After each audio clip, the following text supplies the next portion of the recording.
In today's show, we're here to look at all of the action from Tuesday in the NBA. Michael Bolton. Thanks, Josh. It's Michael Bolton here, and it's time for another episode of the Locked On Fantasy Basketball Podcast. Let's get to it. Let's get to it, indeed. You are Locked On Fantasy Basketball, your daily fantasy basketball podcast, part of the Locked On Podcast Network.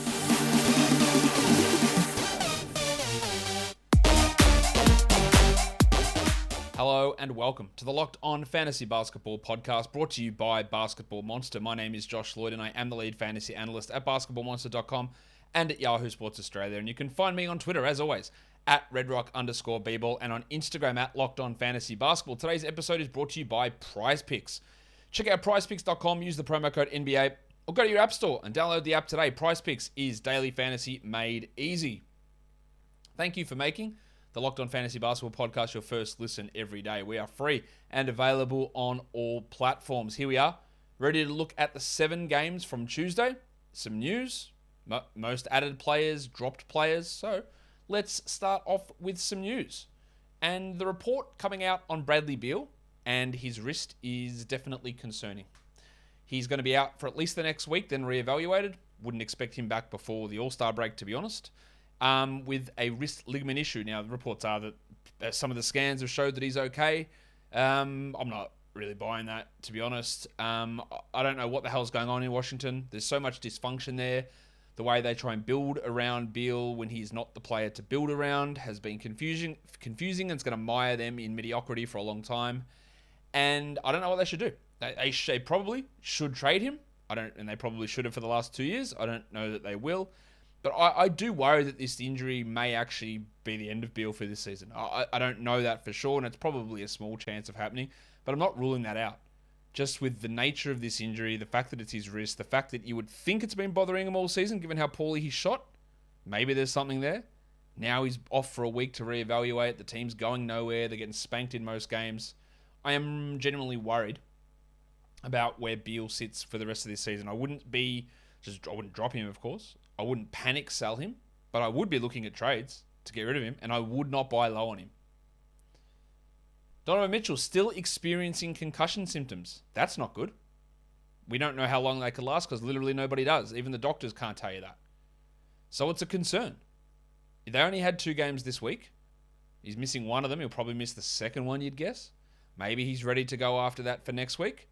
But it's obviously not a great scenario. Now, with Mitchell out and Ingles out, Clarkson's going to get a boost. If Trent Forrest returns, he gets a little bit of a boost. Bojan Bogdanovic gets a lot more shots. This is not a season ender for Mitchell, I wouldn't have thought. I guess that stuff can happen, but very rarely. But it is a worry about how long this is actually going to linger. Terrence Davis' season is over.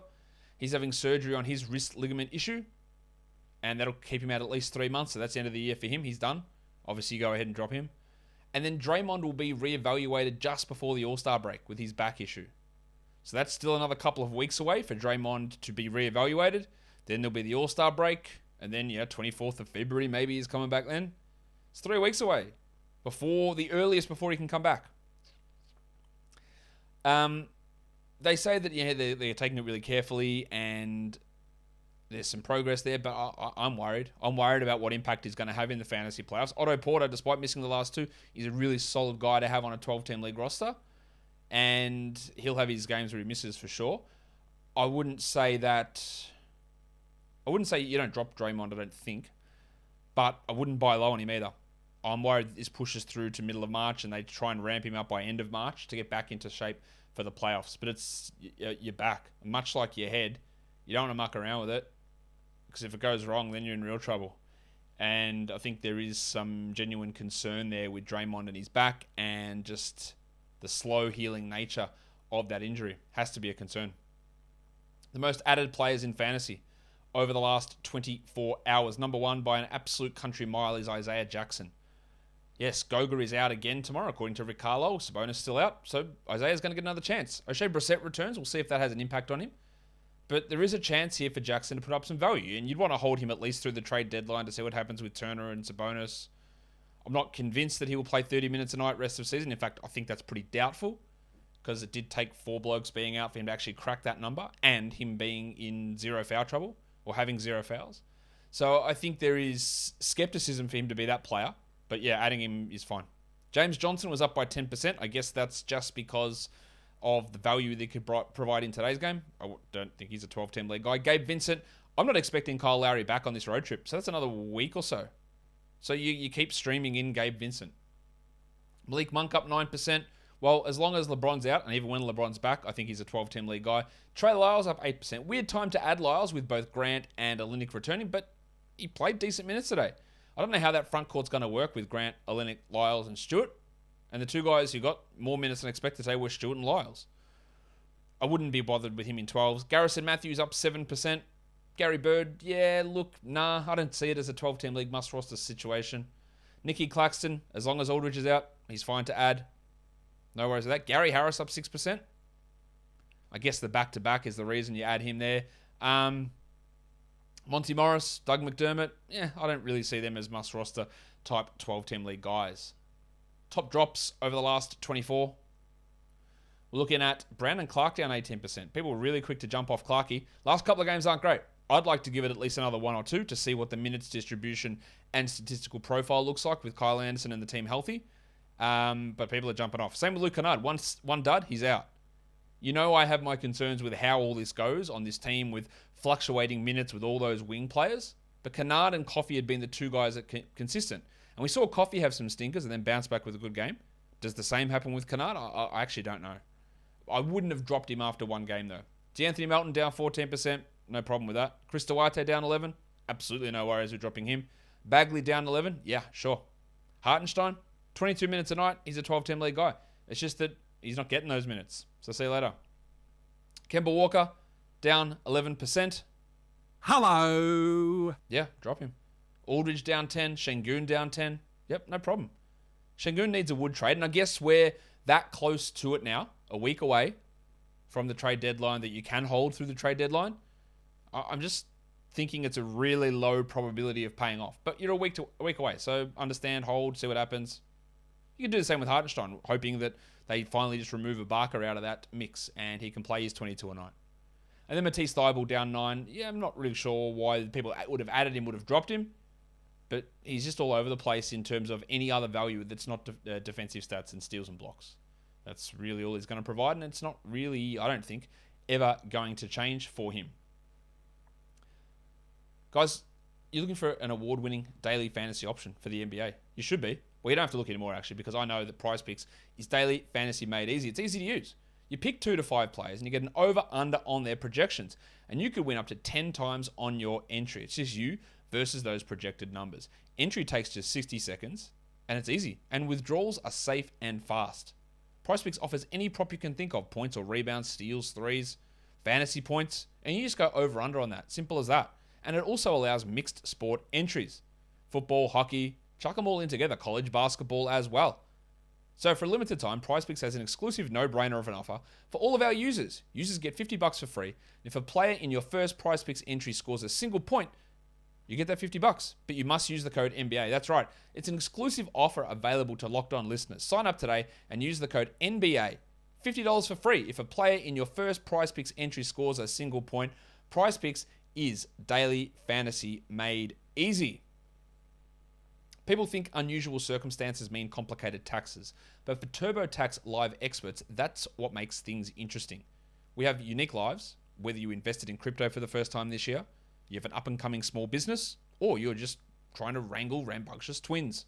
Luckily, TurboTax Live has experts who can answer your questions, walk you through the whole process, or do your taxes for you from start to finish. They help you get every deduction you deserve, no matter your unique situation. And you can talk to a TurboTax Live expert through your phone or computer without leaving your house. TurboTax Live experts are here to help you however you need. And if you need an extra hand, hand your taxes off to them and they'll do it all for you. To TurboTax Live experts, an interesting life can mean an even greater refund. Visit TurboTax.com to learn more. You do your thing. They've got your taxes. Into it. TurboTax Live. NBA trade deadline, we're talking about it. It's February 10th, 3 p.m. We've got a live show on the Locked On NBA YouTube channel. Kim Becker, John Corrales, myself, Joshua Lloyd. We are hosting the show from 2 p.m. Eastern through to 4 p.m. Eastern. 2 hours. Breaking down all the moves, everything that happens at the trade deadline. So go to the Locked On NBA YouTube channel, hit the notification bell, and then you will be notified when we go live. First game. The Pelicans and the Pistons. The Pistons were up big in this game. And then they choked and scored 30 points in the second half.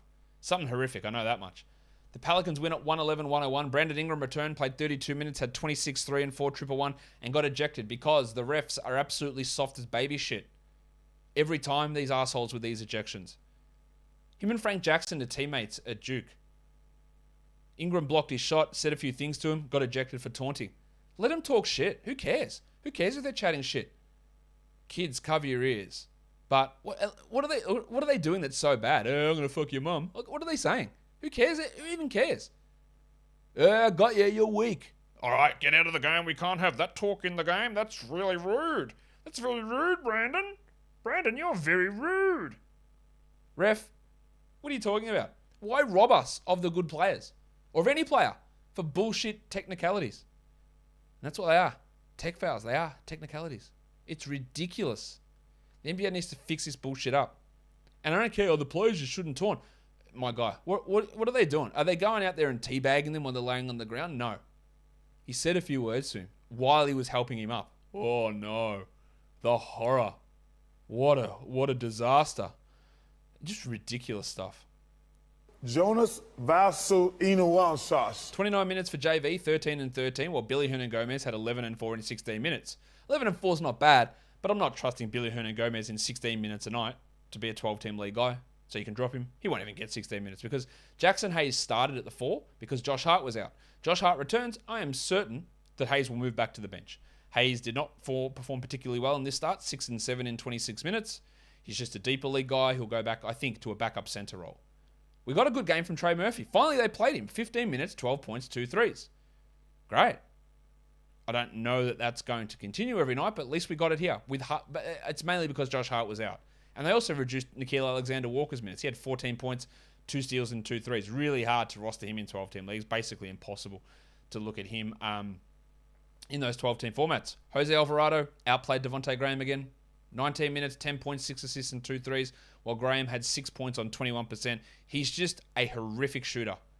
He will always be a horrific shooter, I think. He has always been a horrific shooter. He's just a bad shooter that's going to piss on your field goal percentage. Is he a must-roster player? Yeah, it's pretty borderline. One of those guys, again, if I saw your league and he was on the wire, I wouldn't go, what's wrong with you blokes? I'd say, yeah, fair enough, I get it. But if he was on a roster, I'd also say, yeah, fair enough, I get it. Like, that's sort of where he sits. Probably more ideal as a streamer. 2 stinkers in a row from Herbalife Jones. Had some foul trouble here, so he only played 22 minutes. 6 and 7 with a steal. Now, last game, it was because he shot poorly. This one, he didn't shoot poorly. He just didn't get enough playing time. We're watching it because he has been shooting unbelievably all season. And if Zion was coming back, which I don't know for sure that he's not, but I'm pretty sure he's not, I'd be more worried about Herb. But let's just watch Herbie here. For the Pistons, well, we got Jeremy Grant and Kelly Olynyk back, but the Flamin' Galah, Alf Stewart, played 29 minutes. Is that you, Mr. Stewart? Well, who the hell else do you think it'd be? Get in here, you pair of flaming galahs. Now, a usage of 10% is not going to cut it. He had 8 points, 11 rebounds, and a block. I wouldn't bother with him in 12s. As for Jeremy Grant, he did some good Jeremy Grant things, had 17 points. He also did some bad Jeremy Grant things. He had 1 rebound, 1 assist, 3 threes. That's not a good performance overall. He is still a 12-team league guy, but I do think that he's going to lose value if he is traded. Cade Cunningham had a couple of trips to the locker room with a hip pointer. I think he's going to be okay, but wasn't a great game. 6 and 5 for him in that playing time that he was out there with only 20 usage. That is the Jeremy Grant effect. Jeremy Grant is one of the most annoying types of players to me. Someone who is really, really good at the role on a good team and then gets to a bad team and has the organization apparently, or the coaching staff, over a barrel and gets out there and is like, I'm the man. I've got to take all of the shots. You're not the man. You're never going to be the man. Let the bloke who actually is going to be the man control the offense. And while we can say that Cade was out, that's fine. Cade having a 20 usage in the time that he's out there is not enough. Jeremy Grant needs to understand his place on a successful team, or the coach has got to put him into that place. He frustrates me so much with his inability to recognize who he is as a player. Trey Lyles had 9 points with a triple one in 21 minutes. I don't expect those 21 minutes to be like that every night because Kelly Olynyk played just 17. I think Kelly Olynyk's a far superior player to Trey Lyles. But it depends what Dwayne Casey feels like. He also felt like playing Killian Hayes under 20 minutes and Corey Joseph 30 minutes. So there you go. There's your development. 18 points for Joseph with 3 assists, and Hayes had 7 points in his 20 minutes. Hayes is just a streamer. It's going to be ups and downs. It's going to be frustrating. And that's just where we are. MC Hamadou Diallo. Stop. Have a time. Yeah, drop him. So he's been droppable for ages, but clearly now. I know he had 12 points, but he only played 17 minutes. No point holding on there. Well, the depressed penis, 20% shooting, only 10 shots for him, 15 usage. This is, again, the Jeremy Grant effect. I'm not out here telling you that Sadiq Bey is the number one option because he isn't. But his value was always, it spiked because Grant was out, and it was going to come back down because Grant is back. Let's see where he lies. We're holding on to him for now, though. The second game of the day, the Washington Wizards and the Milwaukee Bucks. You want to talk about poor organizations, coaching, whatever it is, here we are. 112.98. They went again with the foolishness that is starting Thomas Bryant and keeping Daniel Gafford out of the rotation. Bryant, I thought, looked poor again. 5 points, 16 minutes, 1 rebound, 1 assist. One of those guys that sometimes his fantasy stats look good, but on court, I just don't think he's a very good player. I don't know if I'm in the minority with that thought. I know that there are a lot of people who come at me really aggressively when I say that I don't think Bryant is that good. I don't know if it's a minority opinion, though. And I don't think he's a 12-team league must-roster player. And he hurt his ankle. Part of my frustration is, why are you benching Daniel Gafford to begin with? But then post-game, Wes Unseld says this. Thomas Bryant suffered a significant ankle sprain. It's on a back-to-back in his first time from coming back from an ACL 2 weeks ago. Yet he would not rule him out of tomorrow's game. Look, I don't know who you're fooling, Wes. I know it's a dreadful organization. I don't know who you're fooling. Are you trying to fool us to say that Bryant will play tomorrow with a significant ankle sprain and a recovery from an ACL? Because no one's buying that. I'll go out here. There is 0% chance he plays tomorrow. 0. So why won't you rule him out? A significant ankle injury is a 3-4 weeker. Or we just using words and making up the meanings behind them now. Significant means you have to have ice on it for 2 minutes. Is that your definition of significant? Just say the bloke hurt it and he's not playing. If you're showcasing him and Harrell for trade, I don't think it's working. They're getting cooked when they're out there. They're not good. Defensively, they give up way too much. Now, Harrell was the guy that benefited from Bryant going down. Wouldn't play Gafford, your best center. Why would you do that? 6 minutes for him, 2 points. He was actually a +2 in a game they lost by 14. Harrell had 20 points in 26 minutes. That's what he does. Can score in bulk. You want to grab him in 12-team leagues with Bryant out? Yeah, I think both guys should be grabbed. Gafford and Harrell. Because we're a week away from trade deadline. I'm just going to keep repeating that. I'll say it a million times. Maybe someone can get moved. But Bryant's, I would say there's a chance he's out until then anyway. So, adding Gafford, adding Harrell back and seeing where it goes is interesting. Without Brad Beal, Kuzma was great. 25-11, 3 threes and 3 blocks. Caldwell Pope, 12 points with a triple-1. He's got some 12-team ability. Spencer Dinwiddie, unfortunately, was terrible. 7 points on 9 shots, but the 7 rebounds and 9 assists is worth it. And he is a 12-team league guy while Beal is out. While Hachimura had 8 points and Corey Kispert played 20 minutes. Avdija, I thought, played well, but there's not enough fantasy value there. They started Aaron Holiday for reasons that I literally have no idea what they are. Just start Avdija. You know who can play at the 2? KCP. Start Kispert. There is no reason to start Aaron Holiday. Kispert had 7 points in 20 minutes. Holiday had 3 in 19. You don't need to add him.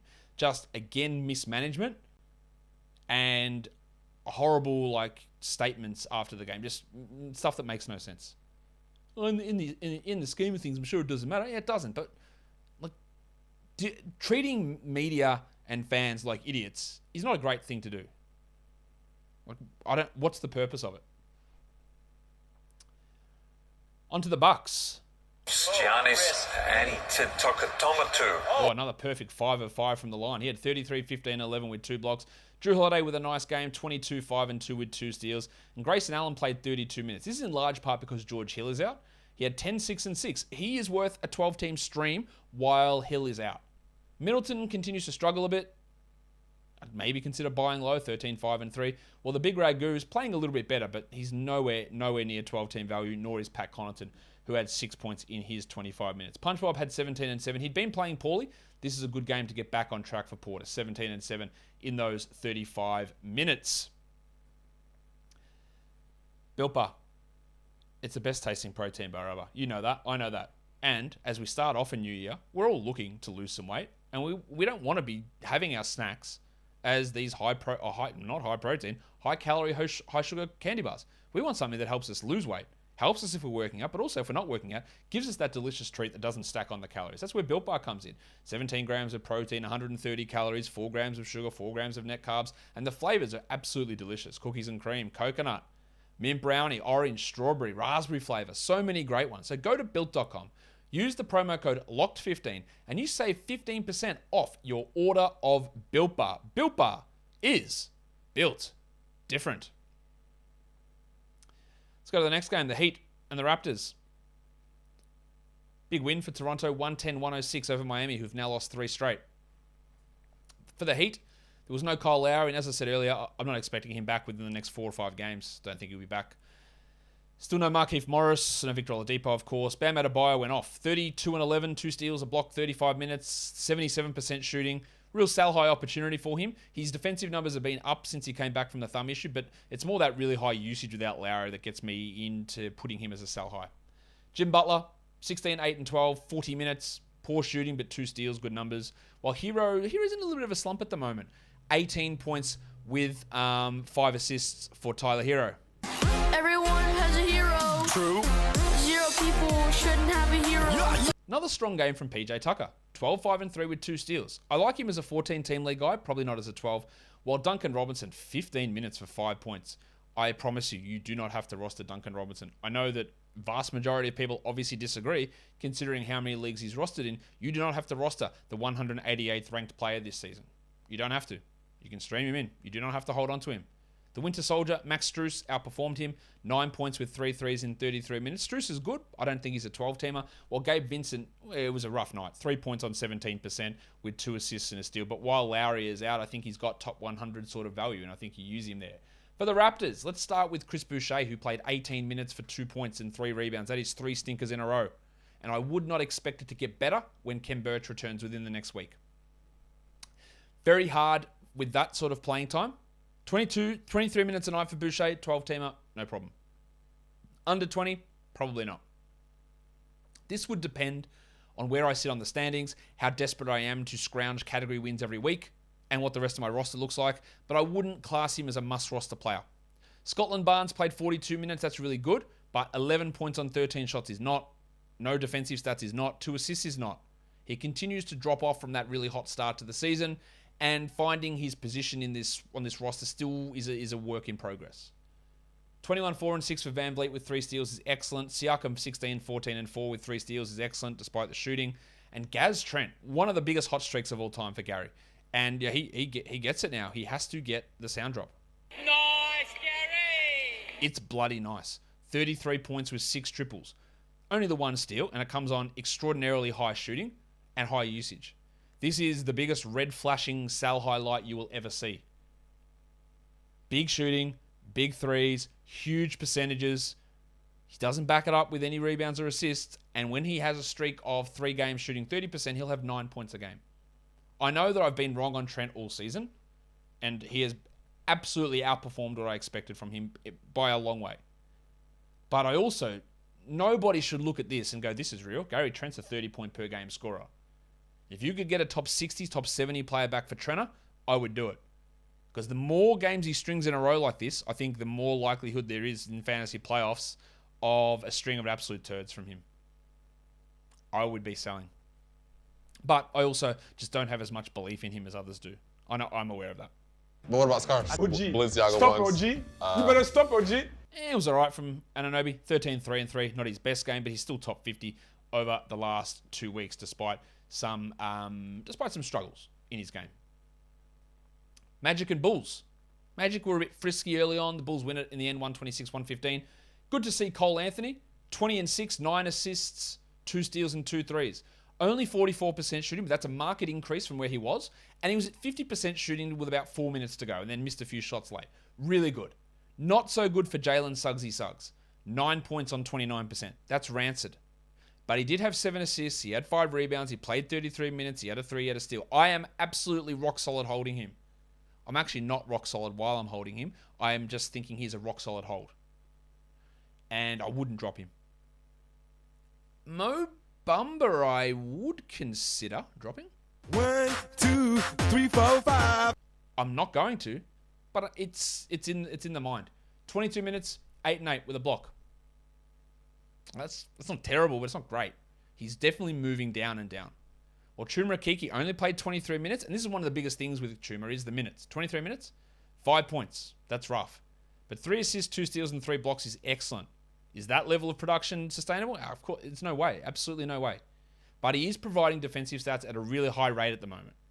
And that has value to stream in 12s. It is also one of the biggest red flag, red light, flashing, sell high situations. Because if someone just looks, well, he's the 60th ranked player over the last 2 weeks, well, therefore he's going to be great. Yeah, I'm not sure that that's going to stick at that level. This level of steals and blocks in these few minutes is an unparalleled combination. So I don't buy that, really. Wendell was great, 24, 8, and 6. He's really established himself as the player that I actually thought he could become when he was drafted. And he let me down for 3 years. He didn't let me down. He let himself down. He let his family down. I'm joking, Wendell. No, it was disappointing those first couple of years. He was misused by the Bulls coaching staff. He had a lot of injuries. And now they've said, well, let's see what you can do. And he's doing what he can do. He's been great, I think. And I'm not that worried about Isaac, the yokai, ever returning. Well, not ever returning, but returning this season to impact them. DeRozan, 29, 10, and 5 with 2 steals. Really good. Big Vucevic. It's Big Vucevic. 3 blocks for Vuce, 18 and 13 with a good performance, while Levine had 26, 5, and 3. Ayo Dosunmu, 36 minutes, only 13 points. Low usage game again, 10%, but 9 assists and a steal. Hit his shots well. The assists are really, really encouraging. The usage is it's minuscule, but he remains a 12-team league guy over Kobe White, who had 9, 3, and 5. And Javonte Green. Green does his thing. 7 boards, 2 steals, and a block. That's useful for 14 teams. Even streamable in 12. I wouldn't say he's a must-add 12. The 11 points is a bonus here for Javonte. And again, Caruso, Ball, Jones, these guys are all out long-term. So the role for him is going to be pretty solid. I just don't look at the 235th ranked player, which Green is, as being any sort of must-roster 12-team league guy. Interesting 14-team league option at the moment. Let's go to the next game. The Denver Nuggets and the Minnesota Timberwolves. Big win for the Wolves, 130-115. Big win. Huge win over the Nuggets, who just smacked the Bucks. Jokic was questionable coming in. He played 30 minutes. He had 21, 16, and 8. He's unbelievable. While Monty Morris had 13, 2, and 3. He also had 2 steals. He shot 71%, so that was good, and his numbers are solid at the moment. The upside is low, but the production's all right. Farton Will Barton had 13 points in 27 minutes, while Jeff Green had 12, and Aaron Gordon, the bubble had to burst for Gordo, 7 points in 25 minutes with 6 rebounds. He'd been really good. This was bad. Bones Highland, the big stiffy, back to 15 minutes because they put Faku and Davon Reed back into the rotation. Some of that's blowout related. The Rivers, Highland, Reed situation, it's just not going to be tenable for really any fantasy leagues. They're going to be up and down all over the place, I would say. Zeke Naji was all right, 9 points, a steal, a block, all of his points coming from three-point land. But there's DeMarcus Cousins that maybe plays, although I'm not really convinced he does. JaMychal Green, that's all going to limit each other's playing time. For the Wolves, let's start with Goose, Anthony Edwards. 26 minutes, 5 points. Honestly, just a terrible game. He shot 25%. He didn't have a rebound. He had 0 steals. A stinker. A really, really bad game. Absolutely nothing to panic about. It's just a bad game. Townsy had 24, 10, and 7 with 2 steals and a block. He's awesome. He's the 8th ranked player this year. Patrick Beverley came back, played 15 minutes, was in foul trouble. I still maintain he's a 12-team league guy. He had 11, 2, and 5 in 15 minutes. Jared Vanderbilt played 19 and had 18 and 9 with 2 steals. He's a must-roster player. Geordie McLaughlin took advantage of the fact that D'Angelo Russell was out and Beverley played 15 minutes. He had 7 assists. He could play 18 minutes next game if Beverley plays 27. He can be an interesting player, McLaughlin. I wouldn't trust him outside of deeper leagues for stream. Well, Jaden McDaniels had 4 points in 26. That's coming off a perfect shooting night. He went 1 of 7 here. 2 blocks is nice for Jaden McDaniels. Not much to get excited about. Well, the big performance was the artist formerly known as Taurean Prince. Prince reigned in 6 triples with 23 points, 2 steals and a block. Shot the ball well. He's been playing well, but not necessarily producing good fantasy lines. This is a good fantasy line. I don't really buy much about it. There was no Okogie or no Russell, although he's clearly ahead of Okogie. But it's just a great performance. 44 fantasy points, fantastic. 16 team leagues, yeah, maybe. But I don't really see much translating across. Average nights from Noel and Beasley, nothing for us to really get excited about or for either of those blokes to write home about. The next game we take a look at is the Golden State Warriors and the San Antonio Spurs. The undermanned Warriors beat the Spurs on the road 124-120. Very hard to take much away from this. No Curry, no Thompson, no Green, no Wiggins, no Porter. They started Jordan Poole. He was great. 31, 6 and 5, 4 threes, a steal and a block. We expect nothing less in these games. Damian Lee started 21 points, 5 triples. We get to do it. We actually get to play the sound again. Where is it? If I can find it. When you look at Moses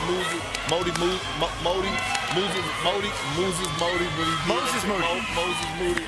I really like Moody. I would have taken him in the top 10 of this draft. The role for him is a little bit clouded on this team, but 20 points, 6 triples, 7 rebounds. You're seeing why. Don't do anything silly and add him in 12 or 14 or 16 team leagues, but you're seeing why. Kuminga was all right, 19, 3 and 3, while Looney has played every game. Iron Man Kevon Looney, 12 and 12 in 23 minutes. Toscano Anderson started, had 6 points, but had 7 assists. But, what are we looking at here? Toscano Anderson, Kuminga, Moody, Lee. They're not going to impact leagues. It's just a weird one. Gaz Payton picked up 5 steals, but got hurt towards the end of that game, so we'll have to watch what his status looks like. For the Spurs, they welcomed back Murray, White, and Pirtle. Pirtle played 12 minutes. Copped a whack in the head, and his vision was blurred, so he didn't come back in. We want to monitor to make sure there's no concussion symptoms coming out of this. Drew Eubanks started in place of him in the second half and played 5 minutes. Jock Landale also copped a hit in the head. He didn't return. And they just went small down the stretch. And my man, Devin Vassell, was great. The problem with this is he was good some games and he's bad others. And his minutes are at 30 and then they're at 21. 14, 8 and 4, 4 threes and 2 steals. It's actually terrible to me that Devin Vassell was not a part of the Rising Stars game. I don't think they understand how good he is. Same as Onyeka Okongwu. Ridiculously, he's not a part of that. 14, 8 and 4 with 4 threes. But is he a must-roster 12-team league guy? Oh, shit, if he did this every night, then yeah. But he doesn't. It's too inconsistent with limited upside. McDirt had 10 points in 19 minutes. He also had a trip to the locker room while Keldon Johnson scored 21. He actually had 4 assists and shot 80%, so some good stuff there, but no defensive stats as per usual, and he was poor from the free throw line.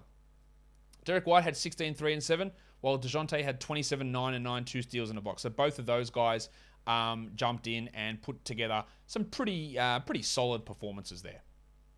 All right, so let's do the last game of the night. The Brooklyn Nets and the Phoenix Suns. The Suns, man, they're just really good. They are really good. They've got to be the favorite, surely. I don't know what the odds are, actually. Maybe I should look at the old BetOnline and see what the odds are for the title, but they should be number 1. The Suns, they are just dominating. I know it's a Nets team without Kevin Durant and no LaMarcus Aldridge, but if you are relying upon LaMarcus Aldridge, I don't think you're going to have a particularly good time. They're just killing it at the moment, Phoenix. So they get the 121-111 victory here. I'll look up those odds in a second. Have a look. Irving had 26 points, 3 threes, 50% shooting. Sell high, great sell high chance. The vaccine mandate is not being changed in New York. It just isn't going to change. So, he's just not going to play home games. And you're going to have a really rough stretch of things through March when fantasy playoffs are on. Yeah, he's not going to provide that value. Jim Harden, 22, 5 and 10. Poor shooting, but otherwise good. Blake Griffin's the one that stepped up here. 27 minutes, 17 and 6 with 2 threes. He got 27. Claxton played 19. As I have said a few times, I don't believe that Claxton's a must-roster 12-team league guy. I know Aldridge is out. They didn't even play sharp in this game, apart from 3 garbage time minutes. But Claxton's a guy that's played 22 minutes a night this year and he's ranked 205th. Are we really looking at him as must-roster? I don't think so. He's fine to have. I don't think he's must. Griffin's not a must-add. He's a nice stream option, though. 17 and 6. Kessler Edwards, great 14-team league guy. 13 points, 3 threes, 5 rebounds, had a steal. He's producing okay numbers. Patty Mills is not that good. 9 points, 3 threes. He still remains a fringe 12-team league guy, especially when you're looking for threes. And not much else. James Johnson had played quite a bit recently. He did nothing. Didn't understand why he was rostered in so many leagues coming into today. He had 4 assists and 0 points in 13 minutes. For the Suns, it took a while, but Mikal Bridges is killing it. 27 points, 8 rebounds, 4 assists, 2 steals, a block, top 50 over the last 2 weeks, 71% shooting. We're getting everything come at once here. Let's hope it continues through the rest of the season. This is why I was so stubborn in holding him in category leagues. In points leagues, drop him because he's only a top 100 at best points league guy, top 120 guy at best. But category leagues, this is why you had to hold. Chris Paul, 20 points and 14 assists. His strong run continues. He is a sell high guy, but I'd only sell high for a top 7, top 8 player. Otherwise, I just ride the hot streak out. Booker had 35 and 6 with 3 threes. He's also playing at a really high level. And Cam Johnson, this is a conflicting game because he scored 16 points. He hit 4 threes. He shot 50%. That's great. But he played 23 minutes with Jay Crowder back. And if he's going to play 23 a night, he's probably going to end up a drop. We already know we can drop Bismack Biyombo. He played 6 minutes. Bye. Thanks for helping. See you later. Ayton was trash, I thought. I thought he was really bad in this game. He had 12 and 6. He played 28 minutes. The minutes will go up. He will be better as he returns from this ankle problem, but he just was not good at all in this game, I didn't think. While McGee had 5 points in 14 minutes. Crowder, 3 points, 2 steals. He hit a 3. We can stream him in 14-team leagues, maybe 12 when you get those to get those steals and 3s, but that is really about it. Let's go over to the lines of the night. The monstrous line of the night is Giannis Antetokounmpo. Your waiver wire is the artist formerly known as Taurean Prince. The young gun is Cole Anthony, and your dud is Nick Claxton because he's rostered in a lot of leagues. Top 10 players today. Number 1 was Giannis, followed by Bam Adebayo, Towns, Chris Paul, DeRozan, Bridges, DeJounte Murray, Taurean Prince, Nick Jokic, and Jordan Poole. Your top 10 players rostered in under 50% of leagues. Prince, it was good, but just deep leagues. Damian Lee and Moses Moody, don't worry about those guys. Lonnie Walker, really just a deeper league player. Naz Reid, deeper league. Kuminga, deep league. Zeke Naji, deep league. Nothing really interesting for 12s there. Blake Griffin, stream for 14 maybe. Gary Payton's always a steals option, and Grayson Allen, he is providing with George Hill out some 12-team value, so I don't mind him as a 12-team stream ad for now. And your top 10 players in points leagues, Giannis, DeRozan, Bam, Towns, DeJounte, Mikhail, Bridges, Kuzma, Poole, Jokic, and Chris Paul. Before we go today, a happy Richie Beno Day. 2 for 222. For those of you who celebrate, it's the 2nd of the 2nd, 22. So, shout out to Richie.